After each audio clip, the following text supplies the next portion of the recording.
আলাইকুম রহমতুল্লাহ বারাকাতুহ। আমি ইতিপূর্বে ধারাবাহিকভাবে আল ইতিসাম টিভিতে ফিলিস্তিন এবং জেরুজালেমের উপর 3 পর্বে আলোচনা করেছিলাম। যেই 3 পর্বের আলোচনা শেষ হয়েছিল সুলতান সালাহুদ্দিন আইয়ুবী রাহিমাহুল্লাহর মসজিদে আকসা বিজয়ের মাধ্যমে, কিন্তু তার পরবর্তী থেকে নিয়ে আজ পর্যন্ত ইসরায়েল প্রতিষ্ঠা কিভাবে হলো সেই ইতিহাস কখনোই বলা হয়নি, মানে আমার মাধ্যমে বা আমার দিক থেকে বলা হয়নি, যেটি একটি খান্তি বা অপূর্ণতা ছিল সেই ধারাবাহিক আলোচনায়। এবং পরবর্তীতেও বহু বক্তব্যে যখন আলোচনা করেছি তখন হয়তো ওই পর্যন্তই আলোচনা করেছি, কখনোই তার পরবর্তী অংশটুকু আর আলোচনা করা হয়নি। তো আজকে আমরা কিভাবে ফিলিস্তিনের বুকে ইসরায়েল প্রতিষ্ঠা হলো তার সংক্ষিপ্ত ইতিহাস, সুলতান সালাহুদ্দিন আইয়ুবী রাহিমাহুল্লাহ যে মসজিদে আকসা বিজয় করে গেলেন সেই মসজিদে আকসা কিভাবে মুসলমানদের হাতছাড়া হলো দীর্ঘ 600-700 বছর পর, সেই ইতিহাস সংক্ষিপ্তভাবে তুলে ধরা, পাশাপাশি বক্তব্যের শেষের দিকে যদি সময় থাকে তাহলে, যেহেতু আমাদের সামনে হজ মৌসুম আসতেছে এবং হাজিগণ যাচ্ছেন, হয়তো এখানেও অনেক হাজি থাকতে পারেন, তো সংক্ষিপ্ত পরিসরে সময় থাকলে আমরা একদম সংক্ষিপ্তভাবে হজের কিছু বিধানাবলী তুলে ধরার চেষ্টা করব ইনশাআল্লাহুল আজিজ। ওয়া মা তৌফিকি ইল্লা বিল্লাহিল আলিয়্যিল আযীম। আমি ইতিপূর্বে বহুবার বলেছি আমার বহু আলোচনায় যে মুসলমানদের উপর আজকে যে ভয়ঙ্কর সময় অতিবাহিত হচ্ছে এর চেয়েও ভয়ঙ্কর সময় পূর্বে অতিবাহিত হয়েছে। সেই ভয়ঙ্কর সময়টিকে আমি নির্ধারণ করেছি এইভাবে, যে সময় মঙ্গোলীয়রা বাগদাদ ধ্বংস করে, যে সময় ক্রুসেডাররা মসজিদে আকসা দখল করে, এই দুই সময় খুব বেশি দিনের ব্যবধানে নয়।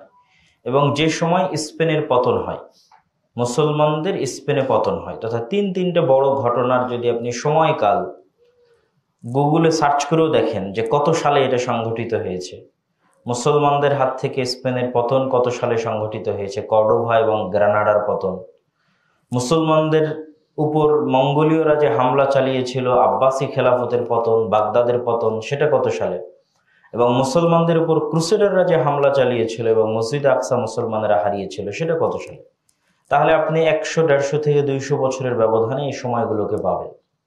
যে সময়কালকে আমি বলেছি স্মরণকালের সবচেয়ে ভয়াবহতম সময়, এবং ওই রকম ভয়ঙ্কর এবং ভয়াবহতম সময় মুসলমানদের উপর এখনো তার সিকি বা চুল পরিমাণও আসেনি। ওই সময় যতটা ভয়াবহ ছিল, সেই তারিখগুলো আপনারা এইভাবে মনে রাখতে পারেন যে 1096 খ্রিস্টাব্দে মসজিদে আকসার পতন হয় ক্রুসেডারদের হাতে, 1258 খ্রিস্টাব্দে বাগদাদের পতন হয় মঙ্গোলীয়দের হাতে, 1248 খ্রিস্টাব্দে কর্ডোভার পতন হয় স্পেনে, তথা মুসলমানরা কর্ডোভা হারিয়ে ফেলে। তাহলে এই তিনটে ঘটনা 1000 খ্রিস্টাব্দ থেকে 1200 এবং 1250 খ্রিস্টাব্দ, 200 থেকে 250 বছরের মধ্যে সংঘটিত হয়। একদিকে মঙ্গোলীয়দের ব্যাপক আক্রমণ আর একদিকে ক্রুসেডারদের আক্রমণ।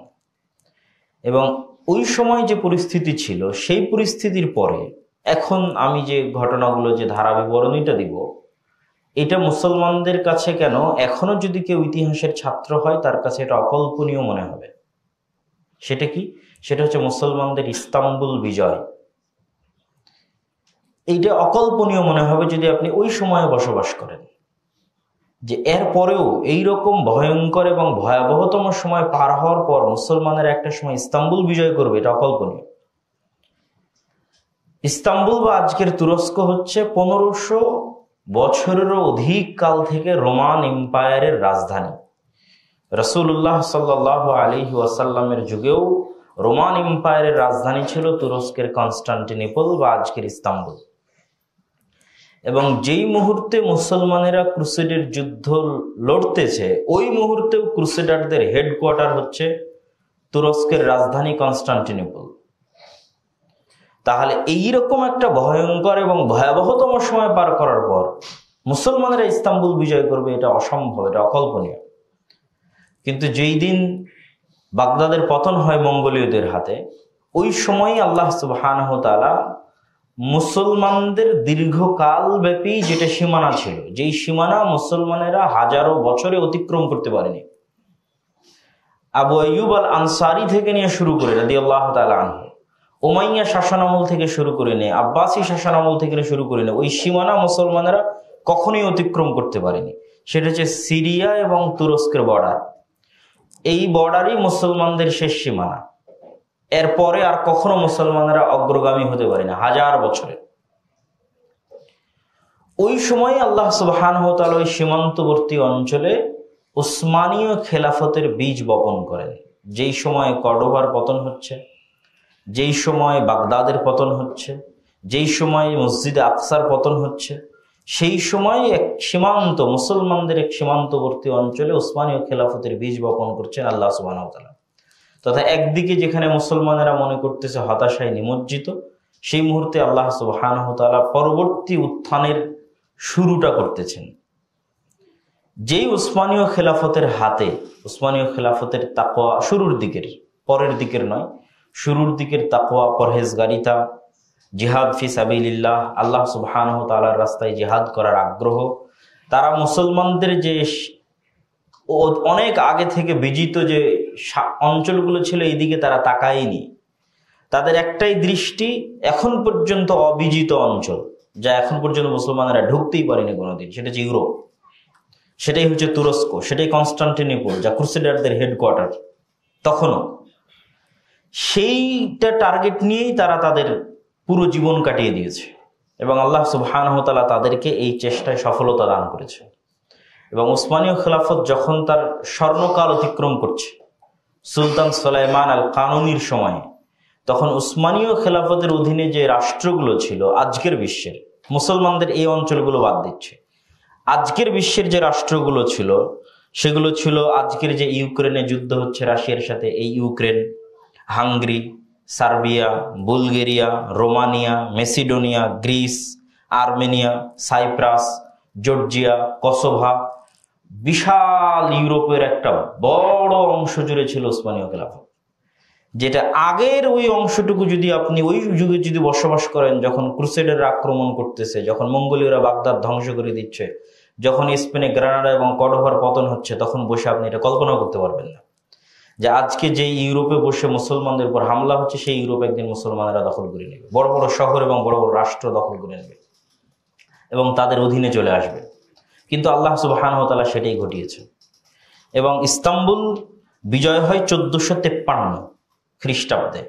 তাহলে বাগদাদের পতনের, জেরুজালেমের পতনের, কর্ডোভা গ্রানাডার পতনের মোটামুটি 100-150 বছরের মাথায়, মুসলমানেরা 200 বছরের মাথায় যেটা ক্রুসেডারদের হেডকোয়ার্টার ছিল সেই তুরস্ক বিজয় করে নেয়, যেটা আজকেও এখনো মুসলমানদের অধীনে আছে, ইস্তাম্বুল বিজয় করে নেয়। এবং এই ইস্তাম্বুল বিজয়ের জন্য যার হাতে বিজয় হয় তাকে বলা হয় সুলতান মুহাম্মদ আল ফাতেহ। ফাতেহ মানে হচ্ছে বিজয়ী, মুহাম্মদ আল ফাতেহ, তার হাতে আল্লাহ সুবহানাহু ওয়া তাআলা বিজয় দান করেন। এবং তার দৃঢ় সংকল্প ছিল, তার দৃঢ় সংকল্প এবং সাহসিকতা এবং দূরদর্শী চিন্তা ভাবনা এত বেশি ছিল যে তিনি মাটির উপর দিয়ে পর্যন্ত জাহাজ চালিয়ে দিয়েছেন, পানি জাহাজ মাটির উপর দিয়ে। বসফরাস প্রণালী থেকে 70-এর অধিক জাহাজ উঠিয়ে নিয়ে গোল্ডেন হর্নে নামিয়ে দিয়েছেন। প্রায় 3 থেকে 4 মাইলের মতো রাস্তা মাটির উপর দিয়ে জাহাজ চালিয়েছেন, কাঠ দিয়ে, কাঠের উপর তেল দিয়ে, সেই যুদ্ধে বিজয়ের সময়। এবং এটা একটি অবিস্মরণীয় এবং অকল্পনীয় ঘটনা ছিল মুসলমানদের হাতে ইস্তাম্বুলের বিজয়, যা কখনো মুসলমানেরা ভাবতে পারেনি যে এই পরিবেশের পরেও এরকম বিজয় আসতে পারে। তো কেন আমি এই সংক্ষিপ্ত আলোচনা এখানে তুলে ধরলাম? ওই যে সুলতান সালাহুদ্দিন আইয়ুবীর জেরুজালেম বিজয়ের পরে পুনরায় জেরুজালেম হারিয়ে ফেলা, এটার সাথে উসমানীয় সাম্রাজ্যের ব্যর্থতা জড়িত আছে, উসমানীয় খেলাফতের ব্যর্থতা জড়িত আছে। দীর্ঘকালব্যাপী উসমানীয় খেলাফত এই অঞ্চলটা শাসন করেছে। আরব বিশ্ব থেকে শুরু করে, ইউরোপ থেকে শুরু করে বিশাল অঞ্চল তাদের শাসনাধীন ছিল। আজকে 100 বছর পূর্বে, 70-80 বছর পূর্বে যখন ইসরায়েল প্রতিষ্ঠা হয়, তখন 1 নম্বর কারণ হিসেবে গণ্য হবে এই উসমানীয় খেলাফতের ব্যর্থতা। যেটার তারা রক্ষণাবেক্ষণ 600 বছর যাবৎ করে এসেছে, সেই রক্ষণাবেক্ষণ করতে তাদের ব্যর্থ হওয়া। এবং এই ব্যর্থতা কি কারণে ফুটে উঠবে? এই ব্যর্থতা ফুটে ওঠার সবচেয়ে বড় আলামত হচ্ছে তুর্কি জাতীয়তাবাদ, আর দ্বিতীয় কারণ হচ্ছে আরব জাতীয়তাবাদ। খেলাফত ব্যবস্থাকে ধ্বংসই করে দিয়েছে তুর্কি জাতীয়তাবাদ এবং আরব জাতীয়তাবাদ। কেউ যদি খেলাফত ব্যবস্থা ধ্বংসের জন্য শুধু আরবদের দোষ দেয় তাহলে এটা ভুল হবে। খেলাফত ব্যবস্থা ধ্বংসের জন্য আরবরা যতটা না দায়ী, তার চেয়ে হাজার গুণ শতগুণে বেশি দায়ী তুর্কি জাতীয়তাবাদ। উসমানীয় খেলাফতের শেষ আমলে একদল আধুনিক তরুণ, যাদের অন্যতম একজনকে আপনারা অনেকেই চিনবেন, মোস্তফা কামাল পাশা, একদল আধুনিক তরুণ যারা তুর্কি জাতীয়তাবাদের এই থিওরিতে ফরাসি বিপ্লব কর্তৃক প্রভাবিত হয়ে, ফরাসি দার্শনিকদের দর্শনে প্রভাবিত হয়ে তুর্কি জাতীয়তাবাদের মতবাদে বিশ্বাস স্থাপন করে যে আমরা হচ্ছে তুর্ক এবং আমরা শ্রেষ্ঠ, ইসলাম বা মুসলমান হিসেবে কোনো কথা নয়, আরবি ভাষাকে নিষিদ্ধ করে তার জায়গায় তুরস্কের ভাষা চালু করা, সকল ক্ষেত্রে তুরস্ক বা তুর্ক ভাষার প্রাধান্য, এই যে জাতীয়তাবাদের বিষ বাষ্প, যখন তুরস্কে এই জাতীয়তাবাদের বিষ বাষ্প প্রবেশ করে, তখন তার বিপরীত প্রতিক্রিয়া হিসেবে স্বাভাবিকভাবে আরবে আরব জাতীয়তাবাদের প্রবেশ করে। যতদিন আপনি ইসলাম এবং আল্লাহ সুবহানাহু ওয়া তাআলাকে সামনে রেখেছেন, ততদিন সবাই আপনাকে ভালোবেসেছে, সম্মান করেছে।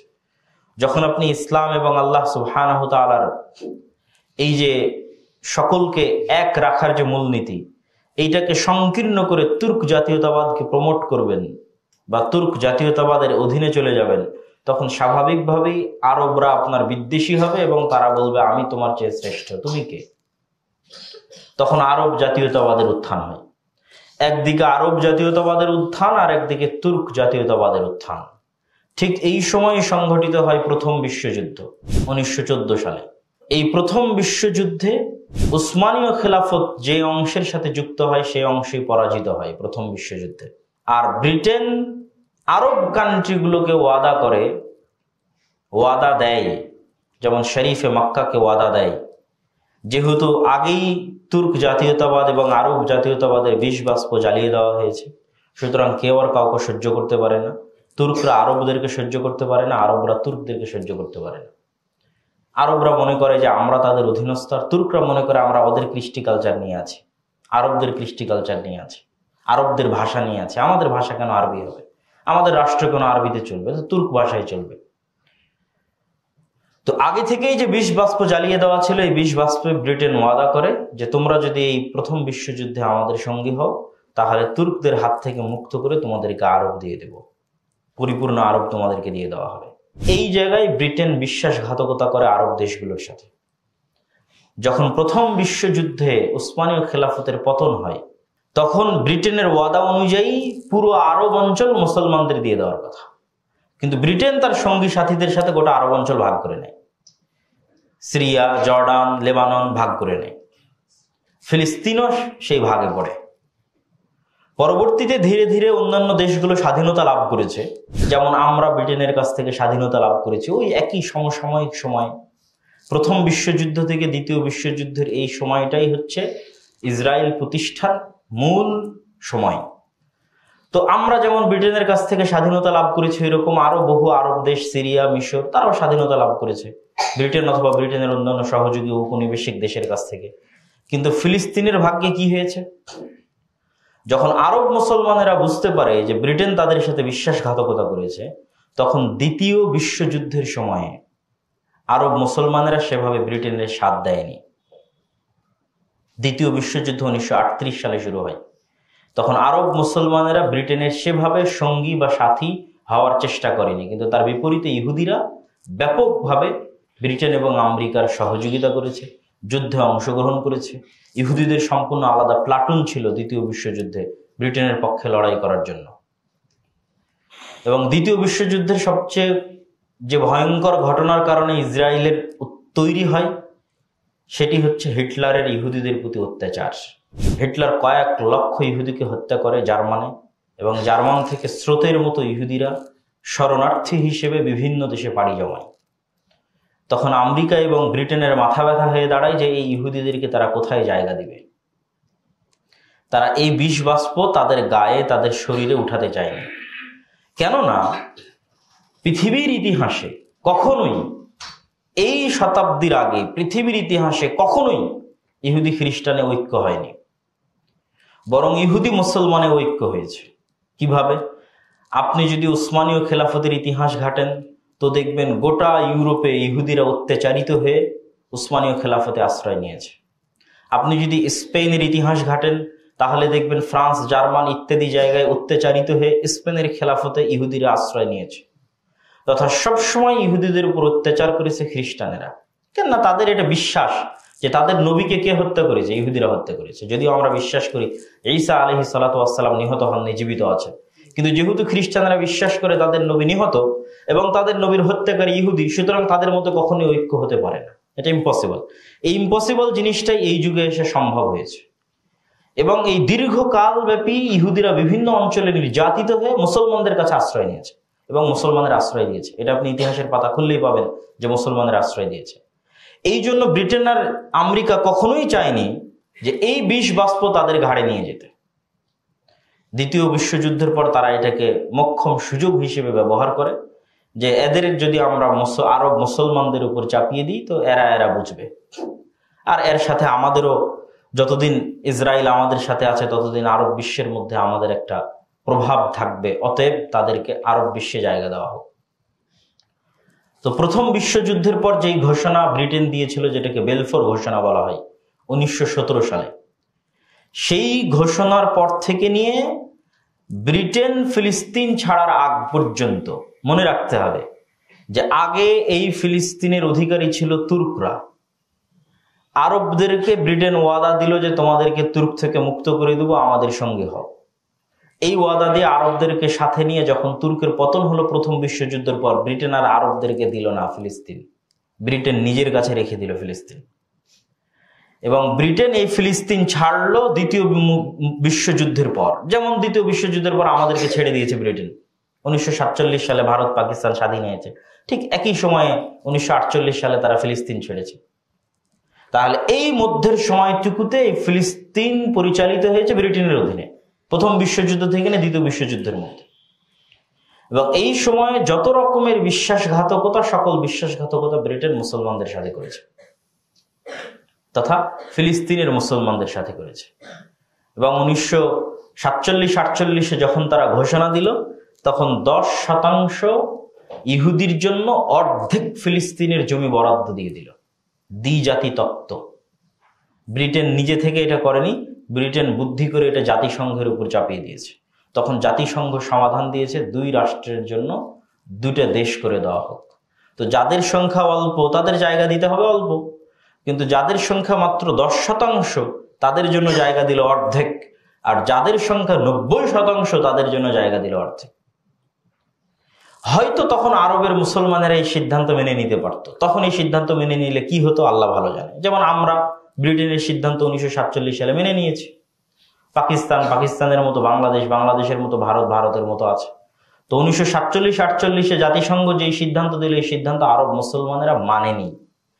কিন্তু না মেনে আজ পর্যন্ত তারা ভালো কিছু করতেও পারেনি, বরং যতদিন গেছে তত পিছনে যেতে থেকেছে, যতদিন গেছে তত পিছনে যেতে থেকেছে।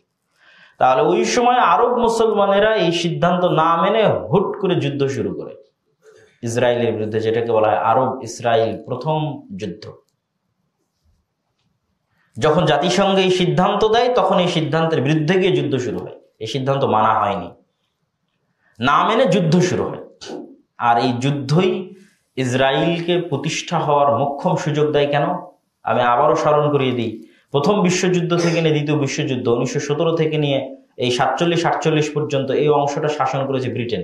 সুতরাং তখন ইহুদির কাছেও কোনো অস্ত্র নাই, মুসলমানের কাছেও কোনো অস্ত্র নেই, কারো কাছেই কোনো অস্ত্র নেই। নিরস্ত্রবিহীন অবস্থায়, যেহেতু তারা সাধারণ জনগণ, পাবলিক, ইহুদিরাও আগে থেকে বসবাস করত, খ্রিস্টানরাও আগে থেকে বসবাস করত। হিটলারের অত্যাচারে আরো বহু ইহুদি এখানে এসে জমা হয়েছে, তাদের সংখ্যা একটু বেশি হয়েছে এই মাত্র। পাশাপাশি তারা অর্থকে ব্যবহার করেছে, যেই যতটুকু সংখ্যা বেশি হয়েছে অতটুকু সংখ্যা প্রচুর পরিমাণ অর্থায়নের ভিত্তিতে জমি কিনেছে মুসলমানদের কাছে। এটা আর একটা কারণ ইসরায়েল প্রতিষ্ঠা হওয়ার, প্রচুর পরিমাণে জমি ক্রয় অল্প সময়ের মধ্যে। ওই সময় তো এখানে যেটা বলতে চাচ্ছি সেটা হচ্ছে কি, নিরস্ত্র ছিল সবাই, কিন্তু যখন আরব এবং ইসরায়েল যুদ্ধ শুরু হলো তখন ইসরায়েল অস্ত্র পাওয়ার একটা বাহানা তার জন্য তৈরি হয়ে গেল। এবং আগের থেকেই যে সন্ত্রাসী জঙ্গি গোষ্ঠীগুলো ইসরায়েলের মধ্যে ছিল, যারা হয়তো কখনো প্রকাশ্যে আসেনি কিন্তু গোপনে অস্ত্রের ট্রেনিং নিত, গোপনে জঙ্গিবাদ এবং সন্ত্রাসের ট্রেনিং নিত ব্রিটেনের অধীনেই, সেই গোষ্ঠীগুলো প্রকাশ্যে আসার সুযোগ পেল, প্রকাশ্যে এসে তারা অস্ত্র ধারণ করার সুযোগ পেল এবং আমেরিকার নিকট থেকে বাঁচার জন্য সহায়তা চাওয়ার সুযোগ পেল। এবং এই সহায়তা নিতে নিতে আজকে ইসরায়েলের যে অবস্থা সে অবস্থা তো আমরা দেখছি, কিন্তু যখন শুরু হয় তখন নিরস্ত্র অবস্থায় শুরু হয়েছে। আরব ইসরায়েল যুদ্ধে মুসলমানরা যদি জয়লাভ করতো তাহলে হয়তো ইসরায়েল পৃথিবীর বুক থেকে মিটেই যেত সেই দিন, কিন্তু মুসলমানরা জয়লাভ করতে পারেনি কেন? এটা একক নেতৃত্বের অধীনে কোনো যুদ্ধ ছিল না, পাঁচটা দেশ এই যুদ্ধের মধ্যে অন্তর্ভুক্ত ছিল, কেউ কাউকে বিশ্বাস করতো না, পরস্পরের বিশ্বাসের মধ্যে দুর্বলতা ছিল, আর কারো মাথায় এটা ছিল না যে আমাকে ফিলিস্তিন আজাদ করে দিতে হবে। যে যার মতো পেরেছে সে তার মতো নিজের জায়গা বাড়াতে থেকেছে। মিশর গাজা দখল করে নিয়েছে, সিরিয়া গোলান মালভূমি দখল করে নিয়েছে, লেবানন তার দিক থেকে জায়গা দখল করে নিয়েছে। মানে তারা তাদের মতো করে জায়গা দখল নিয়ে পরস্পরের মধ্যে দ্বন্দ্ব, মতভেদ, হিংসা, বিদ্বেষ এবং বৈরিতা তৈরি হয়। কে কার চেয়ে বেশি দখল করে নিল, কে কার চেয়ে কম দখল করে নিল। ফলত এই আরব ইসরায়েল প্রথম যে যুদ্ধ, এই যুদ্ধ দ্বিতীয় তৃতীয় কোনো যুদ্ধেই পরপর 3টা আরব ইসরায়েল যুদ্ধ হয়, কোনো যুদ্ধেই মুসলমানেরা বা আরবরা বিজয় লাভ করতে পারেনি। কেন? এই যুদ্ধগুলোর একটাও আল্লাহ সুবহানাহু ওয়া তাআলার সন্তুষ্টির জন্য একক নেতৃত্বের অধীনে সংগঠিত হয়নি। এই প্রত্যেকটা যুদ্ধই ছিল ব্যক্তি, দেশ এবং জাতীয়তাবাদের স্বার্থকে সামনে রেখে জাতি হিসেবে যুদ্ধ করা হয়েছে। ফলত অবস্থা যা হয়েছে, যতদিন গেছে ততদিন ইসরায়েল শক্তিশালী হতে থেকেছে আর ফিলিস্তিন সংকুচিত হতে থেকেছে। ওই সময় তাও জাতিসংঘ বলেছিল অর্ধেক তোমাদের জন্য, আর এখন তো সেই সিকি পরিমাণও নাই। একটা রাষ্ট্র, নামকাওয়াস্তে একটা রাষ্ট্র প্রতিষ্ঠিত আছে, যে রাষ্ট্রের কোনো সেনাবাহিনী নাই, যে রাষ্ট্রের সকল নিরাপত্তা ইসরায়েল তার নিজের হাতে নিয়ে রেখেছে। শুধুমাত্র গাজা ভূখণ্ডটুকু যদি বলা হয় ন্যূনতম স্বাধীনতা, তাহলে ন্যূনতম স্বাধীনতা কিছু থাকলে সেটা গাজা ভূখণ্ডের ছিল। আর এই ভূখণ্ডের দৈর্ঘ্য প্রস্থ কত? অনেক ছোট্ট একটা ভূখণ্ড। আপনি যদি গাজা ভূখণ্ডের দৈর্ঘ্য প্রস্থ দেখেন তাহলে গাজা ঢাকা শহরের চাইতেও ছোট্ট, 360 বর্গ কিলোমিটার, লম্বায় 41 কিলোমিটার, প্রস্থে 12 কিলোমিটার। একটা বন্দি শিবির। এবং এখন যে আক্রমণ ইসরায়েল গাজায় চালিয়েছে, এই আক্রমণ চালানোর শুরুতে তারা গাজার নর্থ সাইড থেকে, উত্তর সাইড থেকে আক্রমণ শুরু করে, যেগুলোতে ছিল বাইত হানুন, বাইত লাহিয়া, এগুলো জায়গার নাম। এবং তাদেরকে বলতে থাকে তোমরা জায়গা খালি করে দক্ষিণে চলে যাও, রাফা, খান ইউনুস, মিশরের সীমান্তবর্তী অঞ্চল হচ্ছে রাফা, খান ইউনুস, সেদিকে চলে যাও। যখন এই দিকের আক্রমণ শেষ হয়েছে, এখন 20-22 লক্ষ মানুষ তাদের বাড়ি ঘর বিহীন অবস্থায় তাঁবু টেনে মিশরের সীমান্তে রাফা অঞ্চলে বসবাস করতেছে। এখন ইসরায়েল বলতেছে আমি রাফাতে হামলা চালাবো, তোমরা এখন রাফা খালি করো। অথচ রাফা হচ্ছে শেষ সীমানা, যেখান থেকে মিশরের বর্ডার ক্রসিং শুরু হয়। তাহলে তাদেরকে আবার কোন দিকে ফিরে যেতে হবে? আবার এই 20-22 লক্ষ মানুষকে রিটার্ন ব্যাক করতে হবে যে দিক থেকে তারা এসেছিল, খান ইউনিসের দিকে, বাইত হানুন, বাইত লাহিয়ার দিকে, উত্তর সাইডের দিকে। সম্মানিত উপস্থিতি, তো এই যে ভয়ঙ্কর অবস্থা, ইসরায়েল প্রতিষ্ঠার এই ভয়ঙ্কর অবস্থার আমরা 3টা সারমর্ম কারণ আপনাদের সামনে তুলে ধরতে চাই। 1 নম্বর সারমর্ম কারণ হচ্ছে উসমানী সালতানাত বা উসমানী খেলাফতের ব্যর্থতা, এবং এই ব্যর্থতার সবচেয়ে বড় কারণ হচ্ছে আরব এবং তুর্ক জাতীয়তাবাদের উত্থান। 3 নম্বর ইসরায়েল প্রতিষ্ঠার সবচেয়ে বড় কারণ হচ্ছে ব্রিটিশদের ক্রমাগত বিশ্বাসঘাতকতা।